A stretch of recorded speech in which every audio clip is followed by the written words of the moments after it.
सभी भक्तों को जय श्री कृष्ण। चलिए आज अधिक मास की कथा अध्याय 2 प्रारंभ करते हैं। गरीब ब्राह्मण और पुरुषोत्तम मास का चमत्कार। एक नगर में एक गरीब ब्राह्मण अपनी पत्नी के साथ रहता था। बहुत ईमानदार और धार्मिक था, लेकिन उसके घर में हमेशा गरीबी बनी रहती थी। कई कई दिन ऐसे बीतते थे कि घर में भोजन तक नहीं होता था। ब्राह्मण की पत्नी अक्सर दुखी होकर कहती, हम भगवान की इतनी पूजा करते हैं, फिर भी हमारे जीवन में सुख क्यों नहीं आता। ब्राह्मण शांत स्वर में उत्तर देता, भगवान पर विश्वास रखो, हर दुख का अंत अवश्य होता है। कुछ समय बाद पुरुषोत्तम मास आया। पूरे नगर में लोग व्रत, दान और पूजा की तैयारी करने लगे। तभी एक संत उस नगर में आए।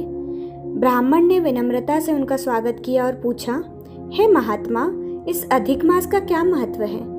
संत बोले, यह मास स्वयं भगवान विष्णु का प्रिय मास है।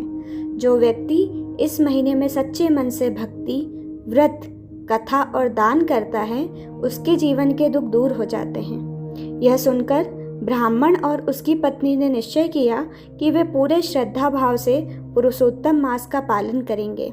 उनके पास धन नहीं था, फिर भी वे प्रतिदिन सुबह नदी में स्नान करते, भगवान विष्णु की पूजा करते और अधिक मास की कथा सुनते। भूखे रहने पर भी वे अपनी सामर्थ्य के अनुसार थोड़ा बहुत दान अवश्य करते।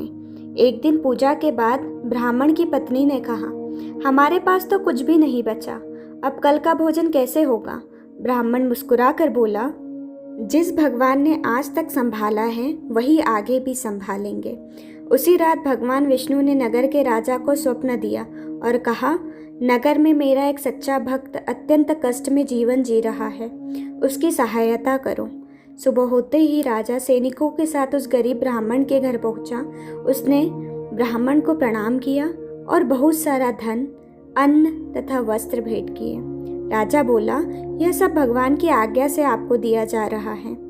ब्राह्मण और उसकी पत्नी की आंखों में आंसू आ गए। उन्होंने भगवान विष्णु को धन्यवाद दिया। उस दिन के बाद उनके घर में सुख, शांति, समृद्धि आने लगी। वे जीवन भर भगवान की भक्ति और सेवा करते रहे। अध्याय 2 से हमें यह शिक्षा मिलती है, सच्ची श्रद्धा और भक्ति कभी व्यर्थ नहीं जाती। भगवान अपने भक्तों की सहायता किसी न किसी रूप में अवश्य करते